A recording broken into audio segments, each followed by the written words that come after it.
Now we continue the study of the space of measures. And now what we want to do is, given two measures, trying to express how similar they are or how different they are. So for now I'll be vague. So let mu nu be two measures on the same measurable space.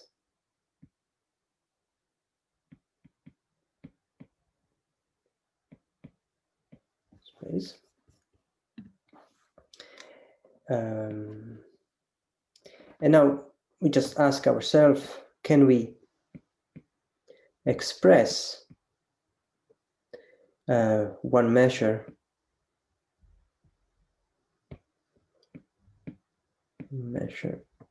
with respect to the other one?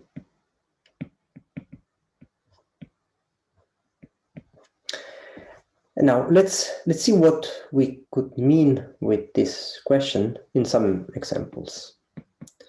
So example. So assume that there exists some function f,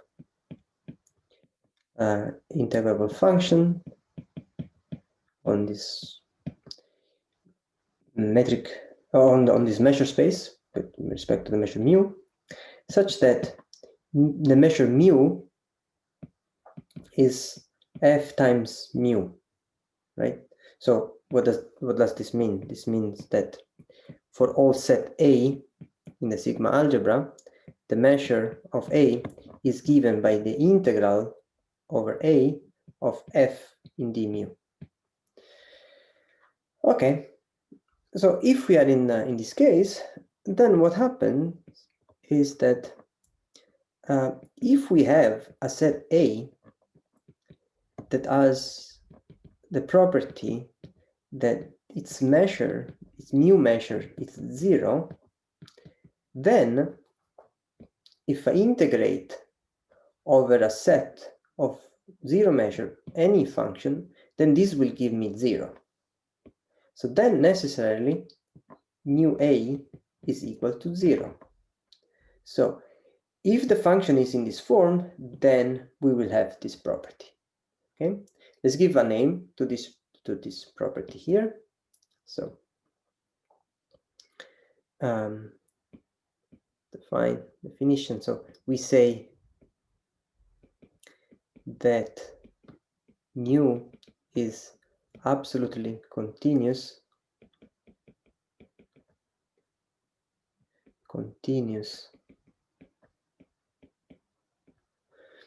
with respect to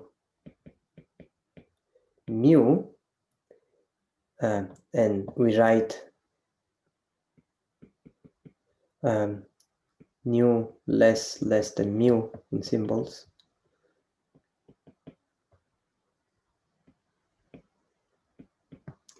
If whenever we have a set in the sigma algebra whose mu measure is 0, then the nu measure is 0. Okay, so what we understood is that for any f in L1, f mu is absolutely continuous with respect to mu.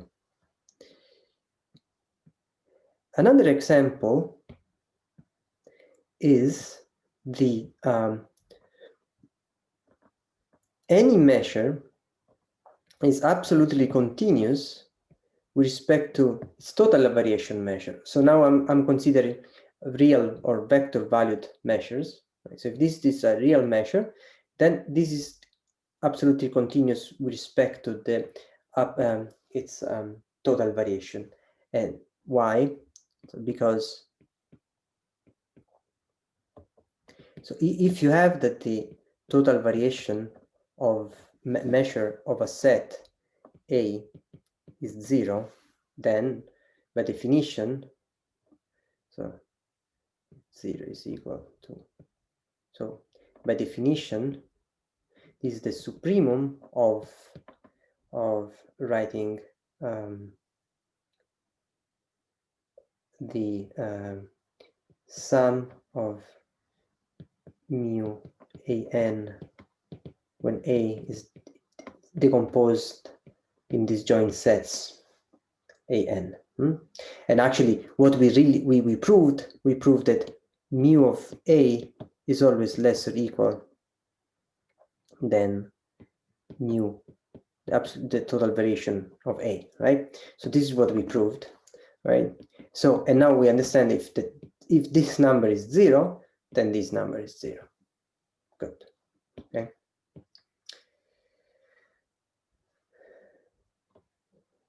So this will imply that mu of A is 0. Okay, so these are examples of measures that are absolutely continuous with respect to other measures. Now let's see now a non-example.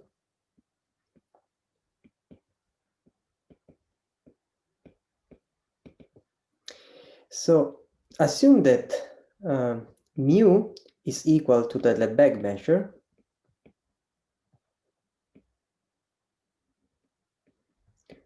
on R, and nu is the delta at 0, so it's the delta measure at 0. Then what we have that it's not true that nu is absolutely continuous with respect to mu. So then nu is not absolutely continuous with respect to the Lebesgue measure. Indeed, what happens,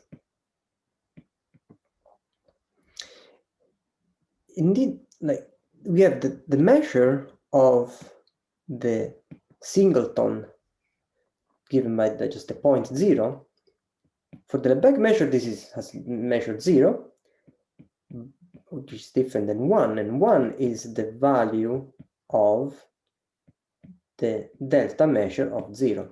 Right? So we found a set whose measure is 0 for mu, but this has not 0 measure for mu. In fact, what happens, is also true that mu is not absolutely continuous with respect to mu. Something is even stronger, that if you take f to be this set 0, we have that, okay, the mu measure of f is 0, the Lebesgue measure gives the singleton 0, and instead nu gives to the complement, okay, let's say that the whole space is E, which is R in this case, the complement, right? So everything minus 0 for the delta measure as measured 0. So you see that it's like they have disjoint support. Okay, so let's give a definition with this example. So we define.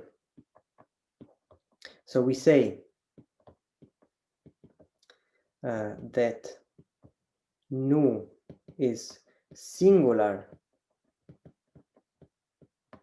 with respect to mu, and we write nu is orthogonal to mu in symbols if there exists a set F in the sigma algebra such that mu F is 0 and nu of E minus F is 0, where E is the whole space. Okay, so the Lebesgue measure is singular with respect to the measure, the delta measure. So something one should note is that if nu is singular with respect to mu, then mu is singular with respect to nu. just taking the same set. It's a symmetric relation.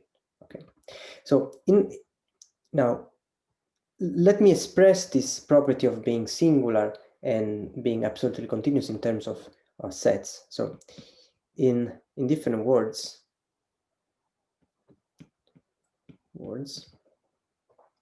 we have that nu is absolutely continuous with respect to mu if the support of nu is inside the support of mu. And instead, nu is orthogonal to mu if the supports are disjoint. Nu intersect the support of mu is the empty set. Okay, good. So the example that we saw is that delta 0 is singular with respect to the Lebesgue measure. Okay, so now what we would like to say is that any measure, fixed any measure mu, then any other measure is the sum of a part that is absolutely continuous and a part that is singular. So this is orthogonal. Okay, first of all, to understand that this could be a good decomposition, let's check that there is not much that can be at the same time singular and singular and absolutely continuous. So observation.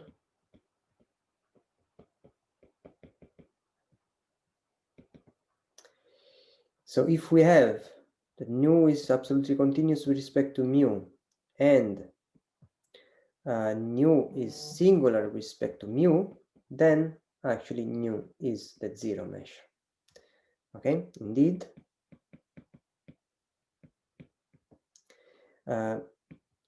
Okay, since they are singular, we have that there exists a set for which mu of f is 0 and nu of the complement is 0. So this is because they are singular with respect to each other. Now, the fact that nu is absolutely continuous with respect to mu tells us that since mu of f is 0, then also we have that nu of f is 0. And so what we have is that therefore the whole space E decomposes f and its complement as measured 0. Both of these two numbers are 0. So the whole measure, the whole set has measured 0. So mu is the 0 measure. As I said, our plan is to prove that given a measure mu, every measure nu is the sum of a singular measure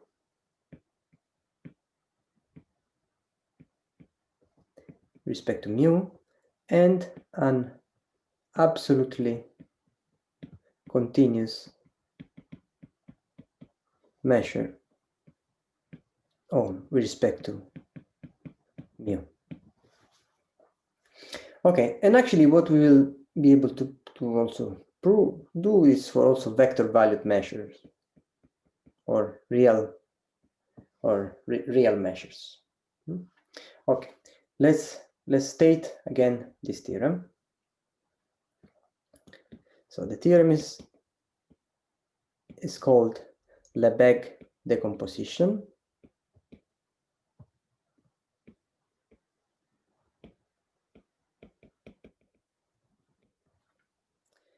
And the statement is the following. Let E be a measurable set of space. Let's nu be, let's consider nu to be a real or more general vector measure. Mu instead is a positive measure.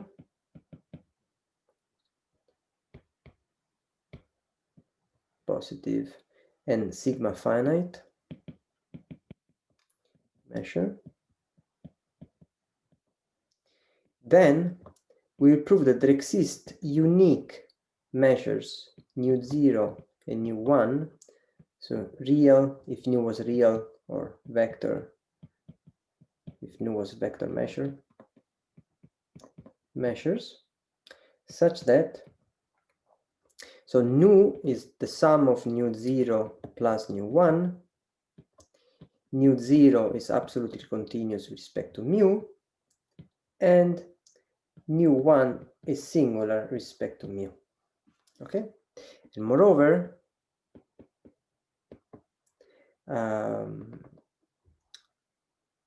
nu0 can be expressed with respect to a density times mu. In other words, there exists a function h, again unique as a function in L1 of e mu, or more general vector valued, such that nu0 is the density h times mu. Okay, so this is what we plan to prove. Here are some consequences of the Lebesgue decompositions.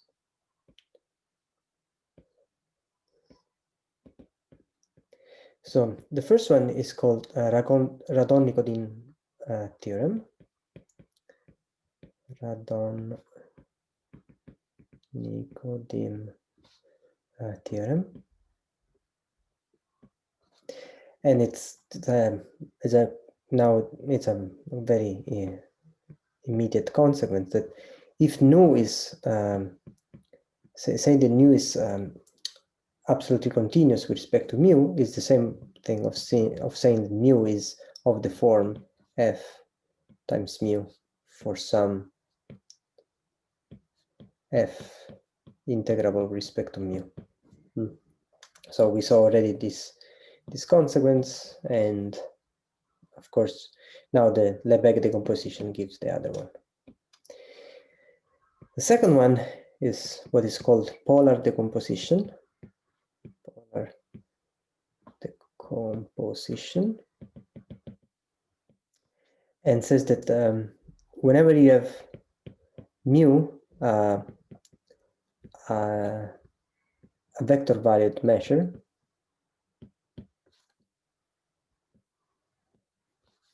then there exists a function f that is vector valued, so it's measurable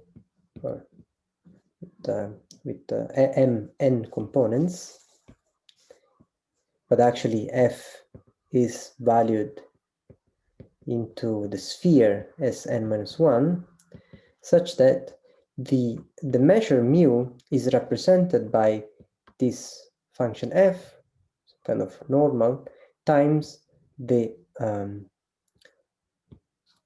total variation measure. Okay, and this is a consequence of Lebesgue decomposition.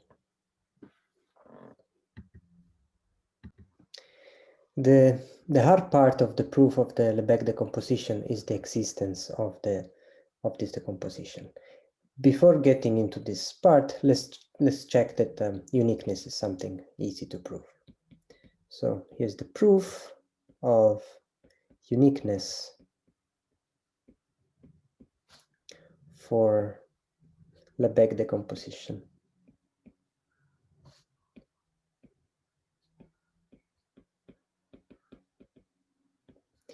Okay, so in other words, let's assume we write a measure mu as a sum of two measures, or a sum of other two measures with so nu 0 and nu 0 prime absolutely continuous with respect to mu, and nu 1 singular with mu, and nu 1 prime singular to mu. Okay, so what we do, so let's from this equality, let's move the singular part, the absolutely continuous part on one side and the singular part on the other side. So what we have that nu 0 minus nu 0 prime is equal to nu 1 prime minus nu 1. So let's call this measure nu tilde. Now nu tilde is such that, so first of all, if I have two measures, right? So the space of measure that are absolutely continuous with respect to mu form vector space, because if whenever I have a set that has mu measured 0, then this measure gives 0 to the, and this measure gives 0, then the difference is 0. So it's easy. So nu tilde is absolutely continuous with respect to mu. And now, if the support of nu tilde is disjoint from the support of mu, and the support of mu tilde, nu 1 is disjoint from the support of mu, then the support of this will still be outside the support of mu, right? So what we have is that nu tilde is also singular with respect to mu. But we saw just before, that if a measure is at the same time absolutely continuous and singular, then it is the zero measure. Being the zero measure, it means that these two measures are the same and these two measures are the same. So we prove uniqueness of the decomposition. Now let's also see the uniqueness of the density. So regarding the density, so suppose that nu 0 can be written as f or as h times mu, but also as f times mu with f and h integrable functions. Of course, we cannot hope that these functions are the same as functions, but we just have to hope that they are the same mu almost everywhere, right? This is the uniqueness. So, okay, but then what we have, then for all element in the sigma algebra, the integral of a of h d mu is equal to the integral over a of f d mu. This is just nu 0 of a. So these two integrals are the same, which means that the integral over a of h minus f in d mu is 0. This is for all a, right? And now one can, of course, take the positive part and negative part of these functions, and we have that if a function is 0, has 0 integral with respect to every set, then this is 0 almost everywhere, mu almost everywhere. So this completes the uniqueness of the decomposition. Let's do an exercise on densities. So suppose we have mu or e mu measure space. So mu is a positive measure. And now let's take f to be an integrable function that is vector valued, so it's valued into m, like this. M, we can see it as f is f. We can see it as an m tuple of L1 measures. Okay, so we can define the vector valued measure f times mu. So okay, we consider this is as a vector valued measure, vector measure. Okay, now what do we want to claim is that the total variation of this measure, the total variation measure, is equal to the absolute value of so the norm, the pointwise norm of f times the total variation of mu. Okay, so okay, so in other words, the total variation at the set B is the integral over B of the norm of f. This is for any B in the sigma algebra. Okay. Now let's prove this equality as two inequalities. So first of all, let's check that this is okay. So proof.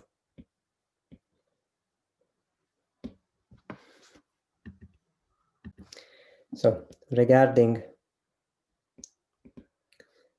the inequality less or equal, what we have, okay, we know that the we can bound this number. How? Let's go back to the definition. So this is the supremum of the sum of the measure of the norm of the measures f mu sets Bn such that we write B as a disjoint union of Bn, where Bn are in the sigma algebra. Okay, now what we have is that, okay, this is the norm of, so by definition, this is the integral over Bn of f in the mu. F is a measure, a positive measure. So now this we can bound it, so this is equal, but this we can bound it as the integral of the absolute value of f Bn. And now if we sum this set, what we get is exactly the sum. So the sum, right, let's put the sum as well here. So this is equal to the sum, less or equal to the sum. Now this Bn are disjoint, mu is a measure, this is equal to the integral over B of the absolute value of measure of f in the mu, and this is exactly the value of the measure norm of f mu of B. So this is the bound. Okay, so we proved one bound. Let's go to the other bound.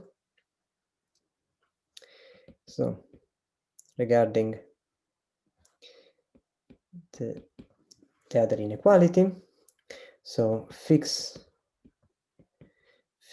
a countable dense set, fix a countable dense set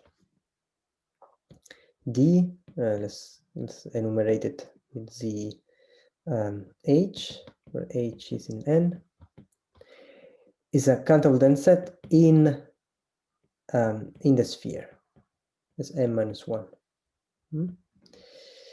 Now, for any B in E, we have, and for any epsilon, we have, let's define, we define the set sigma, the function sigma of x, to be the minimum H, such that the scalar product between f of x and the vector zh is greater than 1 minus epsilon norm of f of x. And then we let BH to be the intersection between B and the pre-image of the singleton H. Okay? So in particular, B is this joint union of the BH. Okay? So now let's bound. So then we have that 1 minus epsilon times the integral over B of f in the mu.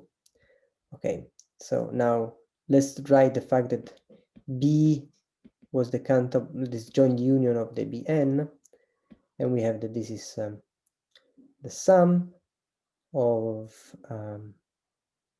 the integral over Bn, sum over n, of 1 minus epsilon norm of f in the mu.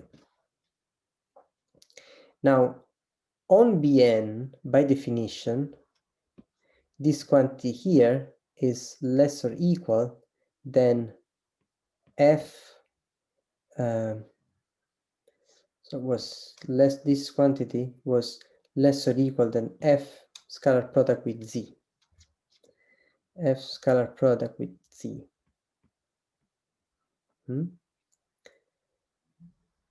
Okay, so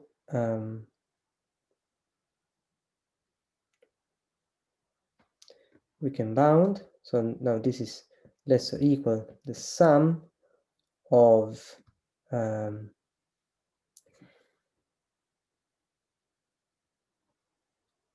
the okay, let's give one more bound immediately. So this is less or equal than the norm of f times the norm of z, but z is as norm 1, so it was in the sphere.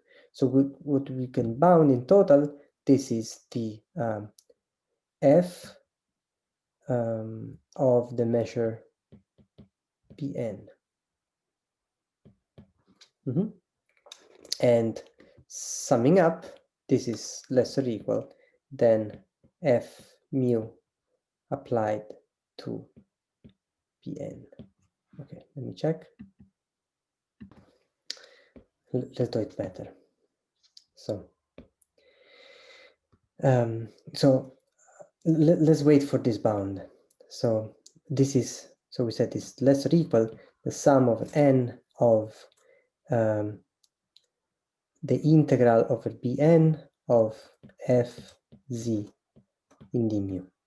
Okay, so now the scalar product, this is Zn. Now Zn is linear, so I can write this as the integral over Bn of f d mu scalar product with Zn. Okay, now this quantity here, this is exactly the measure f mu applied to Bn. Okay, and now we have two vectors, and we're taking the scalar product. Now I apply Cauchy-Schwarz for vectors, and so now this is less or equal than the norm of this number f mu Bn,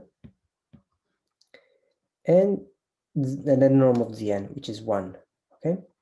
Now this quantity, we know that the norm of a measure is always less or equal than the total variation of the measure. Now the total variation measure is a measure, so this is equal to f mu applied to b. Okay, so we proved the other inequality.